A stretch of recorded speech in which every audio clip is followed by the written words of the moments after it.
இன்று வைகாசி 17. இந்த வைகாசி 17 அப்படின்னாலே ஸ்ரீரங்கவாசிகளுக்கு ஒரு நல்ல உகந்த நாள், மறக்க முடியாத நாள் என்று நம்ம சொல்லலாம். ஒரு சில நாட்களை நாம் எப்போவே நினைவு வச்சுருப்போம். எப்படி இண்டிபெண்டன்ஸ் டேனா ஆகஸ்ட் 25 சொல்லுவோம், ஜனவரி 26 ரிப்பப்ளிக் டே அப்படின்னு சொல்லுவோம். ஆனால் இந்த வைகாசி 17 என்ன விசேஷம்? ஸ்ரீரங்கத்திலே இவ்வளோ விசேஷம் அப்படின்னு கேட்டால், பங்குனி மாத பிரம்மோத்சவம் 8ஆம் திருநாள் அன்று அம்பெருமாள் குதிரை வாகனத்தில் எல்லக்கரை மண்டபத்திலேருந்து ஸ்ரீரங்கத்துக்குள்ள நுழையிறார். அப்போ இந்த ஸ்ரீரங்கத்துக்கு சமீபமாக இருக்கக்கூடிய கண்ணனூர் என்ற இடத்துல முகலாயர் பேரரசு ஒரு பெட்டாலியன் கேம்ப் அமைச்சிருக்கா அப்படின்னு குலசேகரன் என்ற கதாபாத்திரம், அந்த ஒரு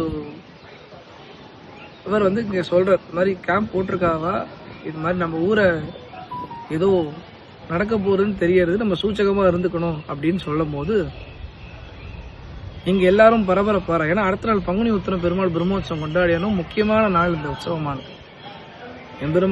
பெருமாள் தர சரணாதி பண்ண ஒரு பெரிய நாள் அது. அதற்காக அனைத்து ஸ்ரீ வைஷ்ணவரும் இங்கே கூடியிருக்கின்றனர். எல்லாரும் பெருமாள் இடத்துல கேட்கிறா, இது மாதிரி ஒரு பெரிய நமக்கு அநீதி நடக்க போகிறது, நம்ம என்ன பண்ணலாம், ஸ்ரீரங்கத்தில் இருக்கலாமா, என்னை விட்டு கிளம்பலாமான்னு பெருமாள் இடத்துல ஒரு சீட்டு போட்டு கேட்கறச்சே பெருமாள் கிளம்புறேங்கிற, ஸ்ரீரங்கத்தை விட்டு நான் கிளம்புறேன் அப்படின்றார். எப்படி ராமபிரான் வனவாசத்துக்கு கிளம்புறாரோ அது போல கிளம்ப ரெடி ஆயிட்டார். பெருமாள் தெற்கு கரை வழியா இந்த பக்கம் கிளம்பி போறார்.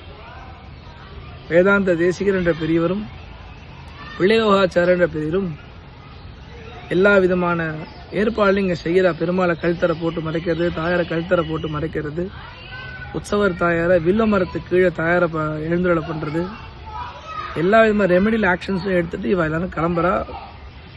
எப்படி ராமபிரான் எப்படி வனவாசத்துக்கு போச்சு அத்தனை அயோத்தி ஜனங்களும் குமுறினாலோ அது போல ஸ்ரீரங்கத்து வாசிகள்லாம் குமுறாங்க.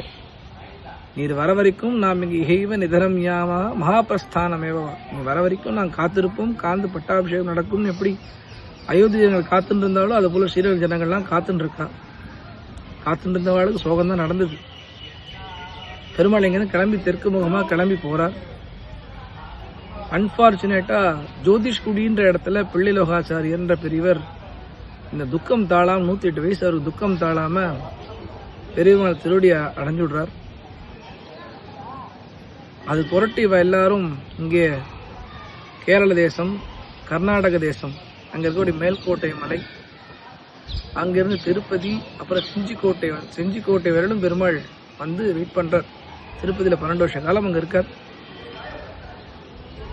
இந்த ஊர் க்ஷீணிச்சு போச்சு. எப்படின்னா முகலாய பேரரசு அங்கேருந்து வந்துட்டான். யார் மல்லிகாஃபூர் படையெடுத்து வந்துட்டான். 12,000 ஸ்ரீ வைஷ்ணவர்கள் இங்கே நம்ம யாத்திரை நிவாசம் சொல்லுவோமே, அதுக்கு முன்னாடி அந்த இடத்துல பெருமாளுக்காக உயிரை கொடுக்கவே தன்னை தியாகம் செய்ய முற்பட்டுட்டா. 12,000 ஸ்ரீ வைஷ்ணவர்கள் அன்னைக்கு இரவு முழுக்க அறுத்துட்டான் கழுத்தை. 12,000 முடிதிருத்திய பன்றியாழ்வான் மேட்டுக்கழகம்னு சொல்லுவான் அந்த இடத்த. டெமனாய்க் பிளேஸ், சூறை ஆடிட்டான் ஸ்ரீரங்கத்தையே. இந்த ஊர்ல இன்னார் பிறந்தா இந்த பெருமாளை கண்டுபிடிக்க முடியுன்ற அளவுக்கு இங்க யாரும் இல்லை. அப்படிப்பட்ட ஊராயிடுத்து இந்த ஊரு. ராமர் வனவாசம் போனது போல ரங்கநாதன் புறப்பட்டு போறார். பிறகு விஜயநகர சாம்ராஜ்யம் அமையிறது. கொப்பனாரிய ராஜா என்ற ஒரு மூலமாக விஜயநகர சாம்ராஜ்யம் அமையிறது. அவளும் படைகள்லாம் திரட்டி வச்சுட்டு இருக்கா. பெருமாள் இங்கே திருப்பதியில வாசம் பண்ணிட்டு இருக்கார் ரங்கநாதர். வேதாந்த தேசிகர் என்னும் பெரியவர் அபீதி ஸ்தவம்னு ஸ்லோகத்தை எழுதித்தரார். பயம் வேண்டாம், உனக்கு ஜெயம் உனக்கு தான். அபீதிகே யஜுஷாம் விதவதீதி தானாம் பயம் சொல்லி இந்த ஸ்லோகத்தை எழுதித்தரார். பீதி அடையாத, நீ தைரியமா போருக்கு போ, உனக்கு தான் வெற்றின்னு கொப்பனாரிய ராஜாவை அனுப்புறார். முகலாய பேரரசை வீழ்த்தனான் கொப்பனாரிய ராஜா. பெருமாள் செஞ்சிக்கோட்டைக்கு அழைச்சிட்டு ஸ்ரீரங்கத்துக்குள்ள பெருமாள் எழுந்துருளை பண்ணப்படுறான். இங்கே முன்னாடியே இங்கே பெருமாள் இல்லை அப்படின்னதும் ஒரு அவைஷ்ணவோ ஹதோ தேசகா, வைஷ்ணவன் இல்லாத ஊரில் வாழ வேண்டாம்னு சொல்லுவாள். இப்போ இன்னொரு பெருமாள் இங்கே எழுந்தருளை பண்ணி வச்சிருக்கா, பெருமாளுக்கு இது ஆயிடக்கூடாதுன்றதுக்காக. அப்போ இந்த பெருமாளும் உள்ள வர இவர் முன்னாடி இப்போ திருவரங்க மாளிகைன்னு சொல்லுவோம், மூலஸ்தானத்தில் பார்த்தா இந்த பக்கம் ரைட் ஹேண்ட் சைடில் கார்னராக இருப்பார். இந்த 2 பெருமாளும் வந்து இறங்கிட்டா யார் நிஜமான பெருமாள்னு தெரியல. அப்போ இங்கே இருக்கக்கூடிய வண்ணா என்ன பண்ணுவான், எப்போதும் அவனுக்கு பெருமாளுடைய தீர்த்தம், பெருமாள் ஈரவாடுன்னு சொல்லுவோம் இல்லையா, பெருமாள் திருமஞ்சனமான அந்த பெருமாளுடைய வஸ்திரம் ஈரமாகும், அது பிழிஞ்சு தீர்த்தத்தை எடுத்துப்பான். அதான் அவனுடைய வழக்கம். அன்பார்ச்சுனேட்டாக அவனுக்கு கண்ணு தெரியல. சரி, அவன் அழைச்சிட்டு வந்தா 2 பெருமாள் மேலேயும் தீர்த்தத்தை சேர்த்தா, வெளியிலேருந்து வந்த பெருமாள் போட தீர்த்தத்தை கஸ்தூரி திலகம் பட்டு தீர்த்தம் சேர்த்ததும் அவனுக்கு என்ன சொல்றதுன்னு தெரியல. நம்பெருமாள்னு கத்தினான். அன்று முதல் இன்று வரை நம்பெருமாளாக இருந்து கொண்டு இன்றளவு உற்சவத்தை நடத்தி கொண்டு வரார் பெருமாள். இந்த பெருமாள் குப்பனாரி ராஜா மூலமா ஸ்ரீரங்கத்துக்கு எழுந்தருளின நாள் வைகாசி 17. இன்றைக்கு பரிதாபி வருஷம் வைகாசி 17. இத்தனை வருஷ காலம் பெருமாள் இந்த ஊர்ல இல்ல. பெருமாள் திரும்பி வந்தார் அப்படின்னதும் எவ்வளோ பெரிய சந்தோஷம் அவளுக்குலாம் இருக்கும். நம்ம இன்னைக்கு பெருமாள் உற்சவம் கொண்டாடுறாரு, பார்க்கறா, நம்ம அனுபவிக்கிறோம். அன்றைக்கு இருந்து நம்ம மனநல யோசிச்சு பார்க்கணும். நம்ம ஏன்னா நமக்காக நாம் இன்றைக்கு நன்னா உற்சவங்களை நடத்தணும், நாம நன்னா இருக்கணும்னு அவ அத்தனை பேர் உயிரை விட்டா. இன்னைக்கு அது விஷயங்கள்லாம் நம்ம நினைச்சு பார்க்கணும் அப்படின்னு சொன்னா நம்மளால தியாகம் பண்ண முடியுமா முடியாதா நமக்கு தெரியாது. ஆனா அப்பேற்பட்ட அந்த தியாகத்தை பண்ணிருக்கா அப்படின்னு நம்ம அவளை இன்னைக்கு ஒரு நாள் நினைச்சு பார்க்கணும்.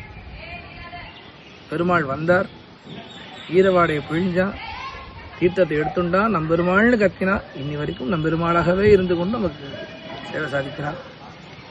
இந்த ஒரு நாள் யார் யாரும் நினைச்சு பார்க்கறோ இல்லை, ஸ்ரீரங்கவாசிகள் அத்தனை பேரும் உயிர் விட்டவளை நினைச்சு பார்க்கணும். அவளுக்காக நம்ம ஆத்துல விளக்கேற்றி வைக்கலாம். அதனால வைகாசி 17 என்பது ஒரு மறக்க முடியாத நாள் ஸ்ரீரங்கத்துக்கு.